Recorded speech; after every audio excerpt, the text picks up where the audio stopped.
I guess sometimes you need to watch the tape. I got a chance to watch the video the other day of a podcast. It was back, I can't remember if it was episode like 350 or 351 or whatever it is. We've done quite a few. Today is episode 564. So I'm excited about that, but I was watching back at the tape, which I generally don't do, and I noticed that I was boring. Like, I didn't have any energy. I seemed like I was sad to be there. I can't remember exactly what episode it was, but, it pushes me a little bit because when we watch the tape, when we go back and we study, I mean, I've heard this before with athletes, with all different type, and a lot of times I stay away from it. But I think that when we go back and we watch, when it's far enough, not to add too much judgment, make sure you have a ton of grace, all those things. But what it does is it actually gives you a bit of freedom because it helps you to be able to see, like, I may not be where I want to be, but I'm definitely not where I used to be. And so 5 a.m. came early this morning, earlier than it ever has. And the way I know it's 5 a.m. is when a little fluffy puppy that just got a haircut, his name is Ziggy, jumps on my head, starts licking my ear or just messing with me, and I know he needs to go out. And I thought of all the excuses in the world that could free me up from the responsibility of having to take Ziggy out. Well, I knew that my wife does it most of the time, and I do it only like once a week, but at that time I try and become free from it. And But, he kept at me, and I took him out this morning, and then I went for my walk, and I had some quiet time, and God asked me, what's blocking you from being completely free with me? You were talking about freedom. You were asking the question about being free from Ziggy this morning, being free from that responsibility, but what is blocking you from being free in a relationship with me and just allowing me to be exactly what I need to be to you? And where you're standing in the way of that. And man, it was tough to be able to answer that question. And then I took it to the word, and it was crazy because in Proverbs 27, it not only identifies the things that block us from that freedom or blocking me from that freedom, but it also gives us the solutions to be able to sustain that freedom once we gain it. So why don't we get this party started?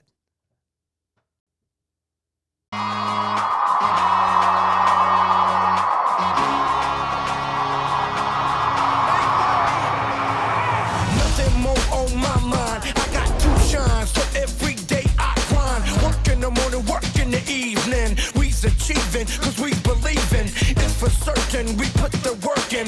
We ain't stopped just because it's hurting right before your eyes. So it's coming to no surprise. The takeover is televised over and over and over again. Make no mistake, we continue to win. Defeat never known, cause I will not lose. They wanna mimic my moves, but can't walk in my shoes.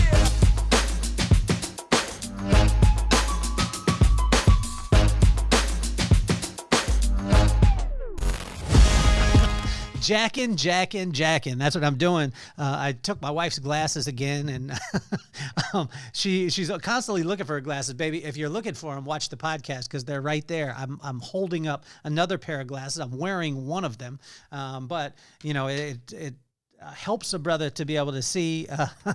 I think it was probably 43 or 45. That I woke up and I was like, man, I used to shake my head in the morning and then like my vision would clear up. But then I realized that my vision, up close was going. So hopefully I can gain freedom from glasses someday, but I don't think that's going to be anytime soon. So in the meanwhile, I'll just keep stealing my wife's glasses. I wanted to tell you guys some pretty cool stuff. I just got a text message from my buddy Roy Tuscany. If you haven't checked out the High Fives Foundation, check it out. It's incredible. It helps spinal cord injury victims to be able to experience, extreme sports. They're doing surfing. They were just down in Puerto Rico. They're doing snowboarding and skiing and all these things, getting them back to not just adapting to the things that have gone on in their life, but also just adapting and then destroying all the barriers around. Roy Tuscany, I love you. It's great to get your text messages in the morning, man. I absolutely love you. And we've also got to coming very soon. It's going to be about a week or two. Is going to be our Substack is going to be released. What we're going to be doing, I wanted to do it a little bit different.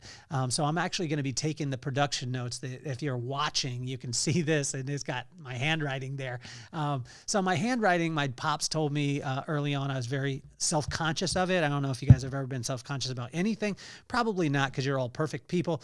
But I've been at times, a lot of them, been insecure about certain things in my life. And what I found was I was really insecure about my writing, and my pop said to me, son, it's your art. No one else does it like you. And, it's signature to who you are. And I started to fall in love with it. And some people are like, wow, did you really start to take some care and make your handwriting better? No, I just fell in love with exactly what it was. It's kind of like, when you want a six-pack, you want six-pack abs, or you buy a bigger shirt. I bought a bigger shirt. I just fell in love with what it was that I had, as opposed to trying to change that thing. And with the Substack, what we're actually going to be doing is releasing each time when we release on Substack, it's actually going to be a handwritten note from me to you every single day. So when you subscribe to that, it'll be amazing. I'll have the links once we get it up and going. But I'm excited about that, and just to be able to kind of share a little something and create that personal connection. So you'll be getting a handwritten note every day or every week, I believe, when we get it set up. So. But I think it goes right along with this whole theme. I was sitting in my quiet time today, and it was just all about God asking me, like, are you free? Are you free to just have a relationship with me? Are you free to do what I tell you to do? Are you free to listen? Sometimes we're bound up, and I don't know if any of you guys go through it, especially during the holiday times right now as it's coming up. We start to tense up. We start to tighten up. We have time off sometimes, or we're even working harder. But that freedom sometimes eludes us. And what God was asking me today is, are you free?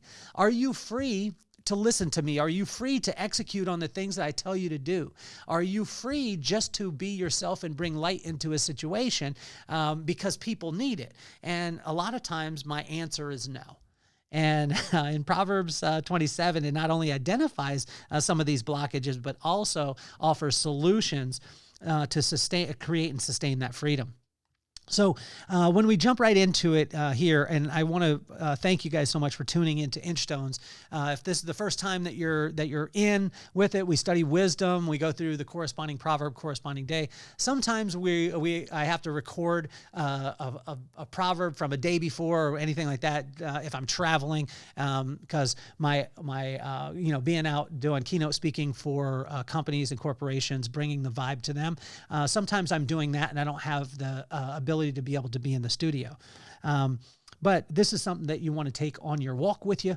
And, when you get a chance to, when you take a little walk in the morning, it's 15, 20 minutes, some soul food for you. And we dive right into wisdom. And what I always want to do is filter every single bit of information or inspiration that I get. If I get a thought, I want to take it to the Word.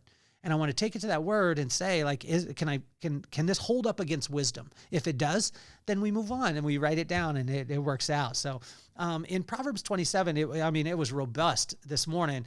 And in verse 1, it said, respect the past, reverence the future, but reside in the present.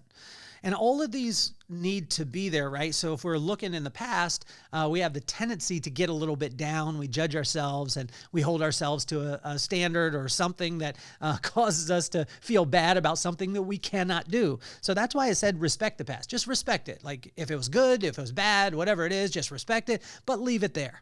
Like, leave it there and move on from it. Reverence the future, right? And when we reverence the future, it just means that we say, okay, cool, it's coming. I've got hope in it. I accept it, reverence it, give it that reverence. But if we stay focused on just the future, we have the tendency to get anxiety. We have the tendency to think, oh my gosh, like all these things are going to happen. What's going to go on? And this happens during the holiday season, especially. If we stay in the past, we have the tendency to get down. If we stay in the future, we have the tendency to go, oh my gosh. So we're so far up. And what God is saying is just reside in the present, right here, right now. This is where you'll be able to be calm and be peaceful, because really this is the only thing that we'll be able to impact. It doesn't mean that not have thought of the future, have it, reverence it. It doesn't mean that you just, walk away from the past and push it down. It just means respect it, leave it there. Reverence it, know that it's coming.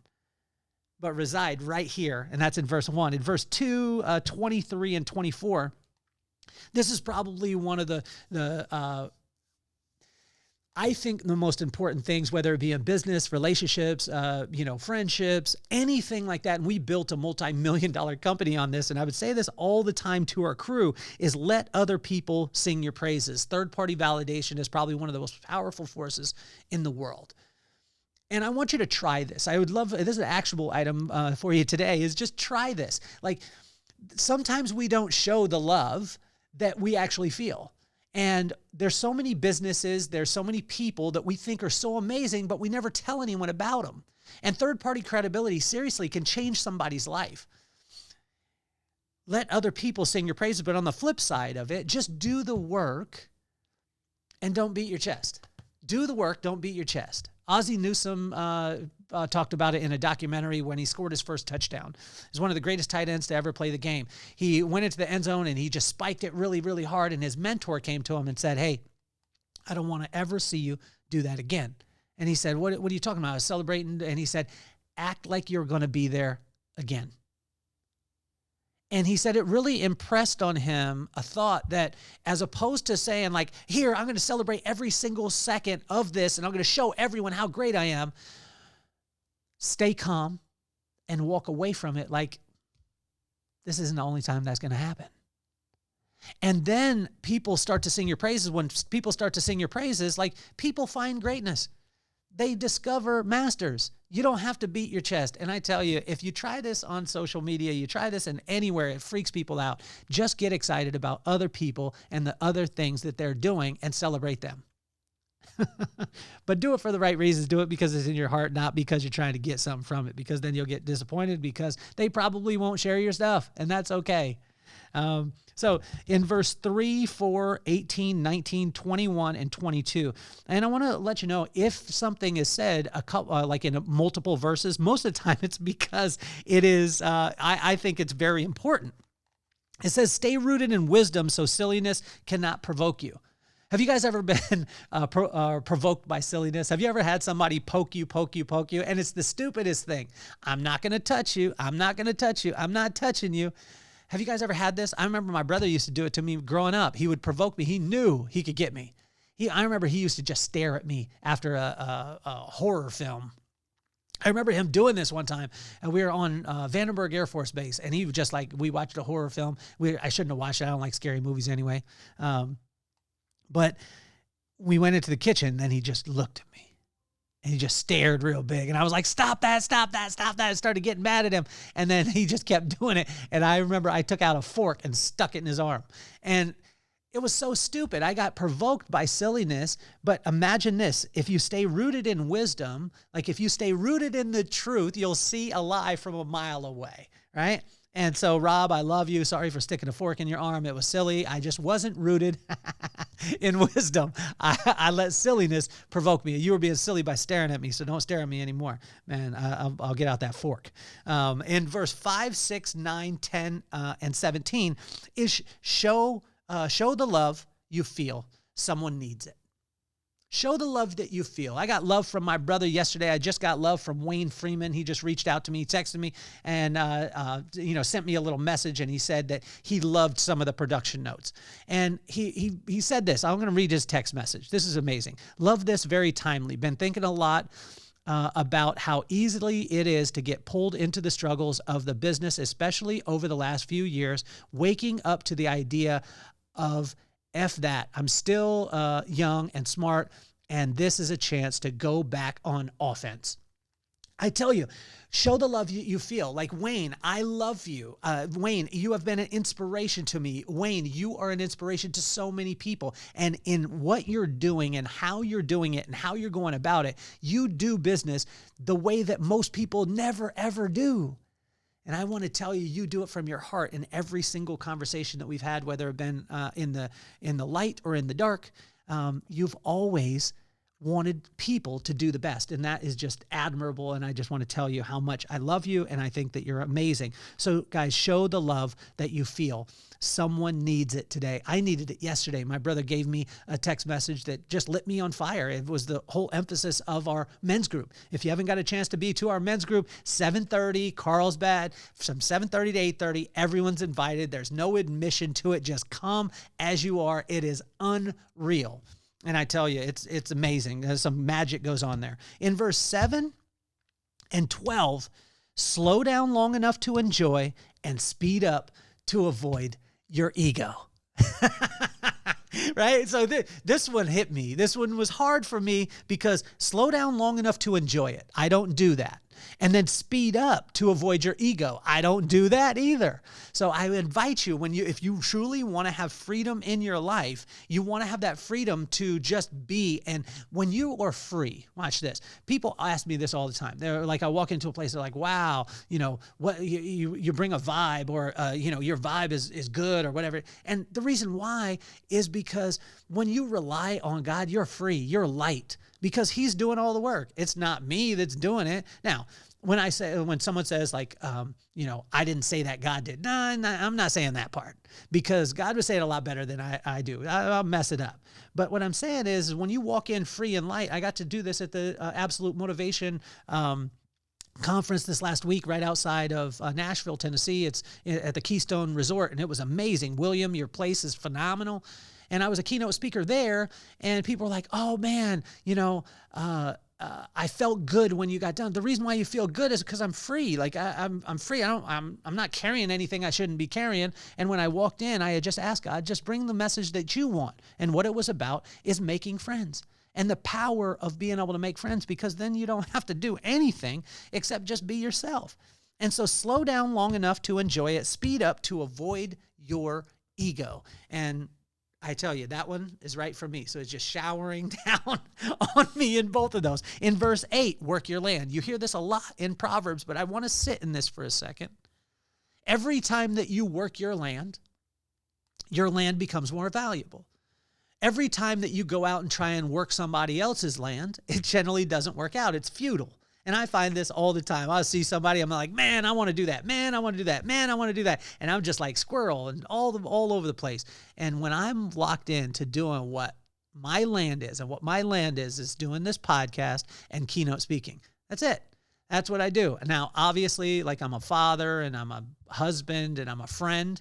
But as far as in a profession, podcasting, keynote speaking, boom, work those lands, they become fertile. And it's amazing what can happen. So what is your land?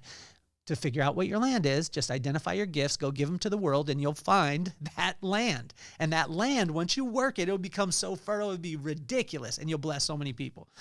In verse 11, wisdom brings joy. Wisdom brings joy, right? And so wisdom is the right use of knowledge. That'll bring joy, which is the art of falling in love with your current circumstances and allowing magic to happen. Joy is not happiness. Happiness is circumstantial. Joy is falling in love with your current circumstances, not changing them, just fall in love with exactly where they're at. And the way that we could do that, what brings that joy, is wisdom, the right use of knowledge. And where do we get that wisdom? From the fear of God. The fear of God is just the respect of God. Spend time with them, see his word, see his action, put him in line, and then you will respect him. That means that's the interchangeable word for fear in this context that it's written.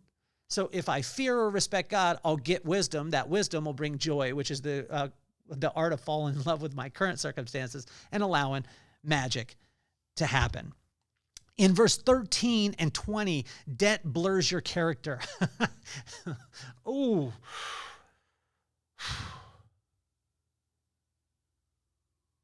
I had to sit in that one for a second.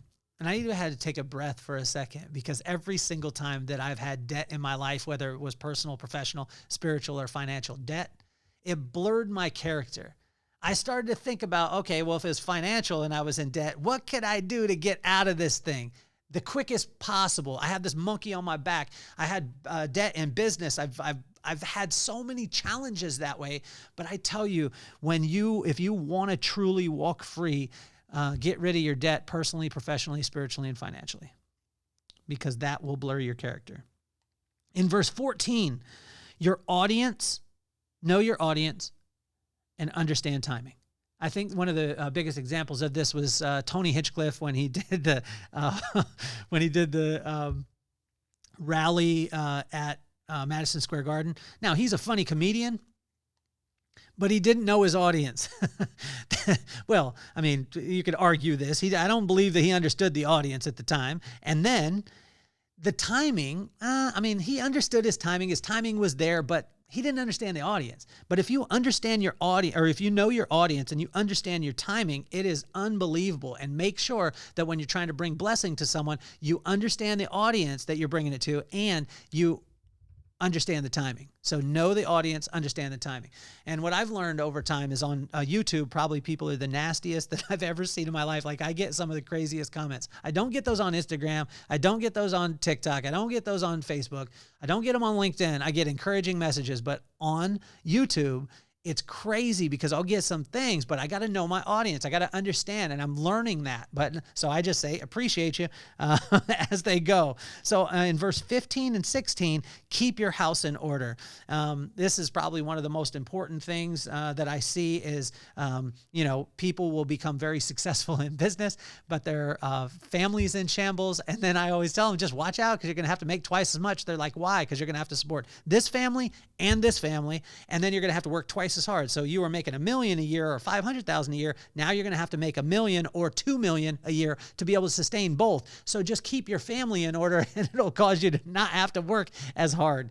So make sure and do that. And as we finish up today, and Jimmy Barbour, I want to thank you. It's a minute and a half over 20 minutes, which you told me to keep it at. But I want to thank you so much, and I want to thank your family for listening.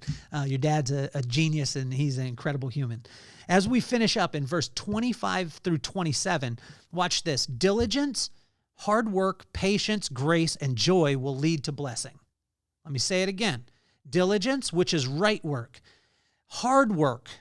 Okay, so if you find out what the right work is, and then you just work hard at that, you have patience and realize that it's not going to come overnight. You have grace with yourself and forgive yourself every single time you mess up. And when you mess up, it just becomes the next rule that you write down, because our procedures are nothing more than a list of our screw-ups. And then have joy, fall in love with your current circumstance, and allowing magic to happen. All of that combined will lead to blessing, because it'll give you freedom.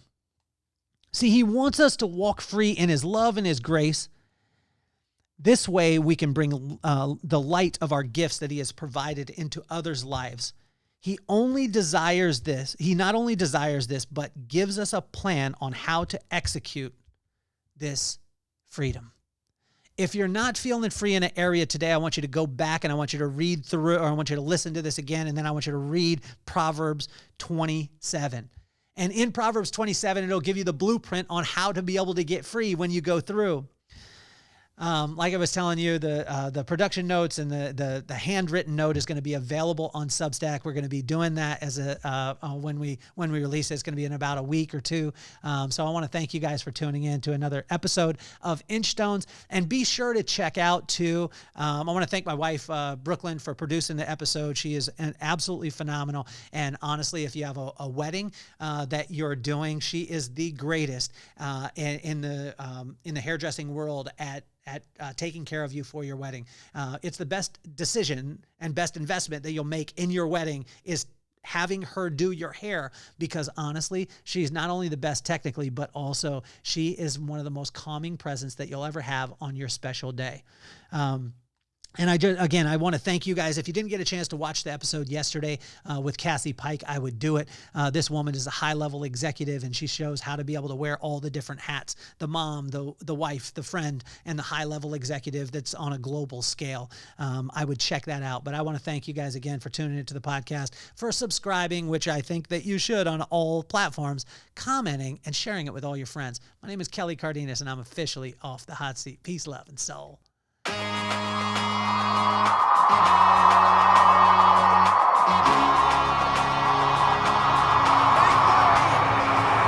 Nothing more on my mind. I got to shine, so every day I grind. Work in the morning, work in the evening. We's achieving, cause we believing. It's for certain, we put the work in. We ain't stopped just because it's hurting. Right before your The takeover is televised.